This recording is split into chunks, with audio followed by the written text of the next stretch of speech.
સાબરકાંઠાથી સમાચાર મળી આવ્યા છે કે સાબર ડેરી આંદોલનમાં મહત્વપૂર્ણ વળાંક આવ્યો છે। 47 પશુપાલકો સામે થયેલી ફરિયાદમાં 41 લોકોના જામીન મંજૂર થયા છે, જ્યારે અન્ય 5ના જામીન પણ આવતીકાલે થશે તેવી શક્યતા છે। આંદોલન દરમિયાન થયેલી પથ્થરમારા અને ટીયર ગેસ છોડી હલચલ મચી હતી, પણ હવે પશુપાલકોની મુખ્ય માંગ સ્વીકારતા સાબરકાંઠા અને અરવલ્લી જિલ્લામાં ખુશીનો માહોલ સર્જાયો છે।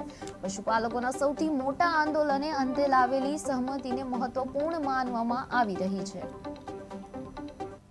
જે ગત સોમવારે જે બનાવ બનેલો એ અનુસંધાને સાબર ડેરી મુકામે જે હાજર પીઆઈ ચૌધરી સાહેબે જે ખેડૂતોના સામે જે ફરિયાદ આપેલી એ ફરિયાદ અનુસંધાને કેટલાક ખેડૂતો પશુપાલકોને અટક કરવામાં આવેલા અને એ લોકો વિરુદ્ધ ફરિયાદ દાખલ કરવામાં આવેલી, તેમજ બીજા કેટલાક ઇસમોના વિરુદ્ધ પણ ફરિયાદ દાખલ કરવામાં। ત્યારબાદ આરોપીઓને મહેરબાન ચીફ જ્યુડિશિયલ મેજિસ્ટ્રેટ સાહેબ સમક્ષ હિંમતે રજૂ કરેલા, રિમાન્ડની માગણી કરેલી, પણ ફરિયાદની હકીકત તથા અમારી જે રજૂઆત હતી એ ધ્યાને લઈ અને નામદાર કોર્ટે આરોપીઓના રિમાન્ડ નામંજૂર કર્યા। ત્યારબાદ આરોપીઓ નામદાર જ્યુડિશિયલ કસ્ટડીમાં મોકલવામાં આવેલા અને સબ જેલ ખાતે હિંમતનગર મુકામે રહેલા।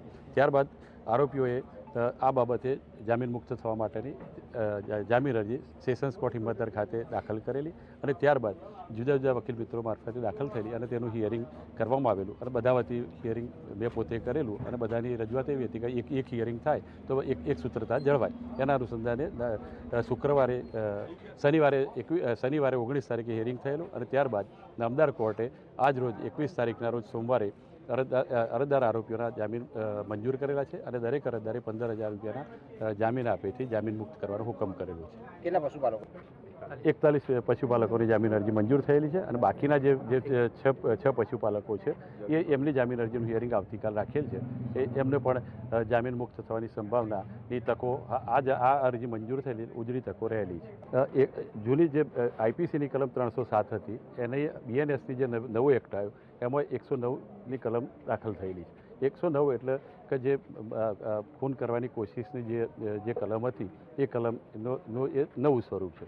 એમાં પોલીસની હકીકત એવી હતી કે ભાઈ જિજ્ઞેશભાઈ કરીને કોઈ કોન્સ્ટેબલ હતા, એ ફરજ ઉપર હતા, એ વખતે એમને ટોળાએ ખેંચી જવાનો પ્રયત્ન કર્યો અને મારી નાખવાનો પ્રયત્ન કરેલો, પરંતુ વિડીયોગ્રાફી સરકારના પક્ષે સાબર ડેરીના સીસીટીવી કેમેરા તેમજ મીડિયાના જે કર્મચારીઓ તો વિડીયોગ્રાફી કરતા હતા એમાં જે ખેડૂતો પશુપાલકો પોતે રજૂઆત કરવા માટે આવેલા એમની પાસે કોઈ મારક હથિયારો આખું વિડીયોગ્રાફી જોવામાં આવે તેમાં કોઈ જગ્યાએ દેખાતા નથી, એટલે એ પ્રશ્ન ઉપસ્થિત થતો નથી। જ્યારે પશુપાલકો પાસે કોઈ હથિયાર જ નથી એટલે ખૂન કરવાની કોશિશનો કોઈ પ્રશ્ન બનતો નથી। કેટલાક પોલીસ કોન્સ્ટેબલોને જે ઈજાઓ થઈ છે એ કેટલાક પડી જતો અથવા અન્ય કોઈ રીતે ઈજાઓ થયેલી છે।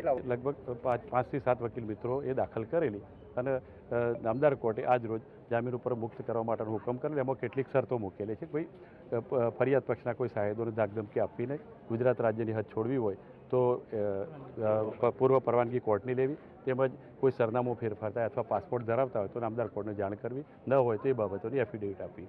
એટલે જે કોઈ નિર્ણય થયો છે એ જોતો ખેડૂતો પશુપાલકોમાં આનંદની લાગણી છે અને ભગવાનને પ્રાર્થના કરીએ કે જે રીતે જે ભૂતકાળમાં આપણો જે જિલ્લાનું જે શાંતિથી જે કામકાજ ચાલતું હતું એ રીતે પૂર્વવત થાય એવી દરેકને